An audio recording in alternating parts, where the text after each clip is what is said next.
Desde que tengo memoria, sentí que mi existencia era algo que incomodaba. No era solo lo que decían, era cómo lo decían. Como si vivir bajo el techo de alguien fuera un favor tan grande que tenía que agradecerlo cada segundo. Cuando mis padres murieron, yo tenía 5 años. Lo último que recuerdo de ellos son cosas pequeñas, casi insignificantes para cualquiera más. Mi madre tarareando mientras me peinaba antes de ir al jardín de infancia, mi padre silbando mientras preparaba café los domingos por la mañana. Todo eso se desvaneció en un segundo, una llamada telefónica, una palabra que no entendí, accidente. De pronto, estaba parado en un funeral, con un traje que me quedaba grande y los ojos hinchados de tanto llorar. Recuerdo mirar a mi alrededor, buscando rostros familiares, pero todos parecían extraños. Todos evitaban mirarme demasiado tiempo, como si mi dolor fuera contagioso. Como si no supieran qué hacer conmigo. Fue entonces cuando aparecieron ellos, mis tíos.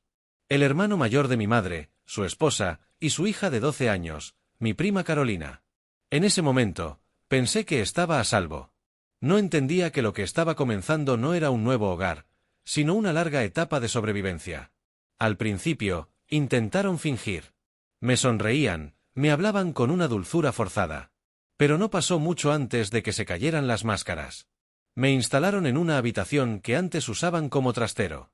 Sin ventanas. Sin juguetes.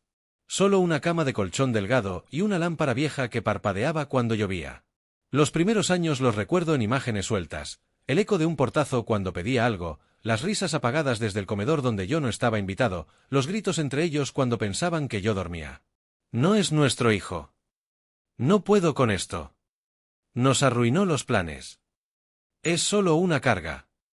A veces me preguntaba si había hecho algo mal. Si ser huérfano era una especie de castigo por algo que no entendía. Intentaba portarme bien. Me esforzaba en la escuela. Ayudaba en casa. Me ofrecía a hacer mandados. Pero nada era suficiente. Carolina, mi prima, no me hablaba. Me ignoraba en público, y en privado me miraba como si yo fuera una plaga. A veces me culpaba de cosas que no hacía, y cuando lo hacía, sus padres le creían sin cuestionar. Una vez rompió una lámpara y me acusó. Me castigaron sin cenar durante 3 días. Nadie preguntó mi versión. A los 13, comencé a entender que nadie vendría a salvarme. Que nadie más sabía lo que pasaba. La escuela no hacía preguntas. Mis profesores solo veían a un niño callado, educado, con buenas notas. Nadie se imaginaba lo que había detrás de ese silencio. Pero había algo dentro de mí que se negaba a apagarse. Un susurro persistente, como si la voz de mi madre aún viviera dentro de mí. A veces, me sentaba a solas y trataba de recordar cómo sonaba su risa. Y en esos momentos, me prometía algo, algún día saldría de ahí. A los 15, conseguí mi primer trabajo informal. Repartía volantes, lavaba autos, cualquier cosa que me diera unas monedas. Escondía el dinero en una caja de cartón debajo de mi cama. A veces, lo usaba para comprarme cosas básicas, calcetines, cuadernos. O un pastelito barato cuando necesitaba un consuelo. Una vez, me descubrieron con dinero. Me preguntaron de dónde lo había sacado. Cuando les dije que estaba trabajando, mi tía me dijo con desprecio, «Por fin sirves para algo». El día que cumplí 18 pasó casi desapercibido. Nadie me felicitó. Me levanté, como siempre, hice el desayuno, limpié la cocina y me fui a trabajar. Pero al volver, encontré una carta esperándome. Un sobre grueso, con mi nombre completo. El remitente era un bufete de abogados. Me temblaban las manos mientras lo abría. Dentro, había una cita para una reunión al día siguiente, y una carta preliminar que decía que había un testamento a mi nombre. Me quedé paralizado. No entendía. Fui a la cita. El abogado era un hombre mayor, amable. Me explicó que mis padres habían dejado todo en un fideicomiso. Que nada podía tocarse hasta que yo cumpliera los 18. Que, por lo que entendía, mis tutores legales nunca supieron cuánto había realmente. Solo sabían que todo estaba bloqueado. Me mostró documentos, cuentas de ahorro, inversiones, un pequeño departamento en el centro que había estado alquilado durante años, generando ingresos. Mi herencia no era gigantesca, pero era sólida. Me alcanzaba para vivir con dignidad, estudiar y comenzar mi vida. Y entonces me entregó otra carta. Esta, escrita a mano. Era de mi madre. Mi amor. Si estás leyendo esto, es porque ya eres adulto. Lamento no haber podido estar ahí para ver todo lo que has logrado. Sé que fuiste valiente. Sé que fue difícil. Pero quiero que sepas algo que nadie debe quitarte nunca. Tú no eres una carga. Eres luz. Eres nuestra mayor bendición. Este futuro es tuyo. Lo preparamos con amor, no con culpa. No te disculpes por existir. Vive. Ama. Y no olvides jamás cuánto te quisimos. No recuerdo cuánto tiempo estuve llorando. Solo sé que sentí por primera vez en años, que alguien me veía. Que valía. Que mi vida importaba. Volví a casa esa noche, en silencio. Sabía lo que tenía que hacer. Entré, preparé mis cosas. No hablé con nadie. Dejé una nota sobre la mesa. Nada rencoroso. Solo, gracias. A partir de hoy, me haré cargo de mí. Alquilé el departamento que mis padres me habían dejado. Lo limpié. Lo llené de plantas, de libros, de música. Empecé terapia. Entré a la universidad. Aprendí a cocinar, a organizar mis finanzas, a sonreír sin miedo. Un día, Carolina me escribió. Me pidió perdón. Dijo que había crecido creyendo que yo había arruinado su familia, pero que ahora entendía que solo era un niño más, perdido.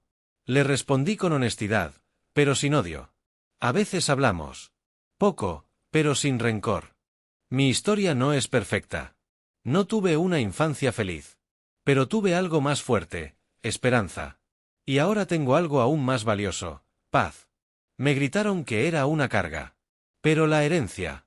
La herencia decía otra cosa. Han pasado 5 años desde que dejé esa casa. 5 años desde que cerré la puerta sin mirar atrás. Desde que dormí por primera vez sin sentir que tenía que ganarme el aire que respiraba. Desde que comencé a conocerme no como el niño que estorbaba, sino como un joven con un nombre, con sueños, con voz. Terminé la universidad. Psicología. No fue casual. Quería entender por qué la gente hiere. Quería entender por qué me dolía tanto algo que parecía invisible para los demás. Estudié con fuerza, como quien busca respuestas más que títulos. Mientras estudiaba, trabajé. Di clases particulares, atendí en una librería, escribí en blogs. Me sostenía con mi herencia, pero no quería depender de ella para siempre. Era parte de mi historia, sí, pero yo necesitaba escribir la mía también. Y la escribí. Lenta, torpemente al principio, pero con decisión. Una de las primeras cosas que hice fue enmarcar la carta de mi madre. La colgué en la pared, sobre mi escritorio. Cada vez que dudaba, la leía.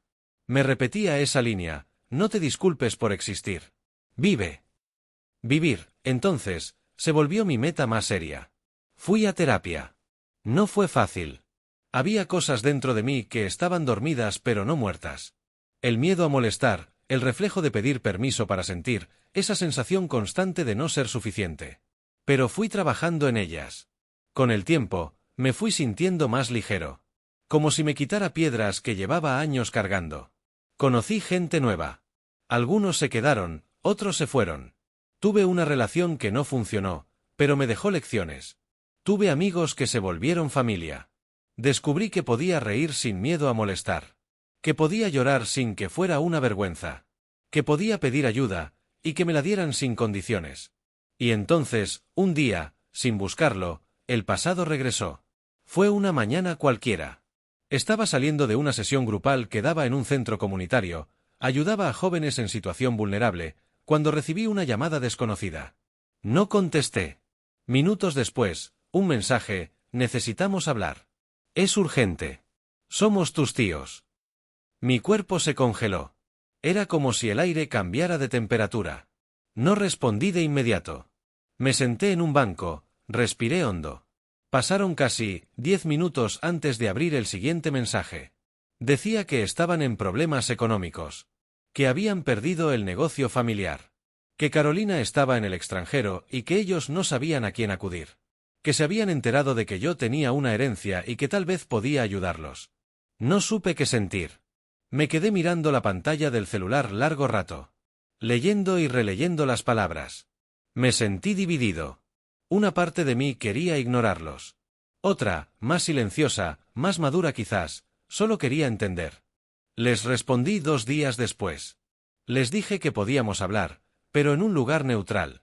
Nos encontramos en una cafetería.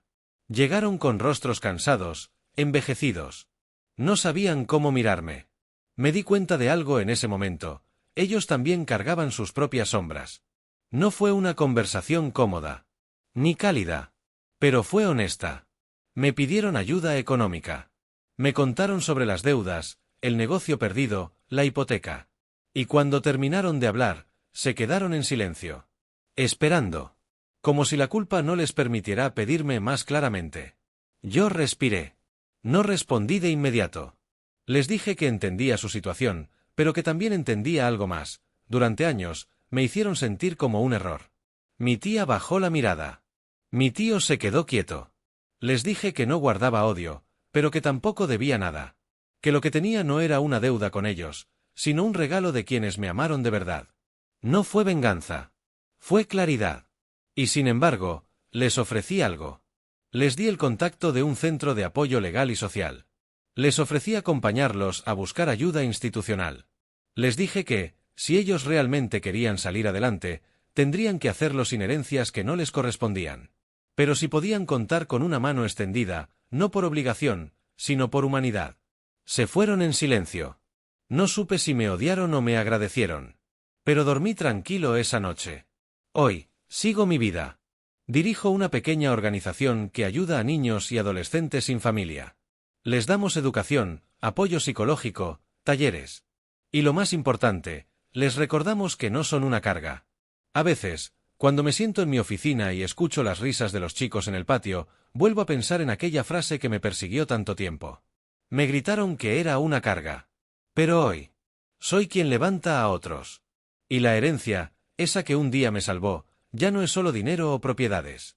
Es la certeza de que valgo. Es la voz de mi madre que sigue viva en cada decisión que tomo. Es el amor sembrado que, aún en la oscuridad, florece. Porque sí. Me gritaron que era una carga. Pero la herencia decía otra cosa. Y yo, hoy, soy prueba de ello.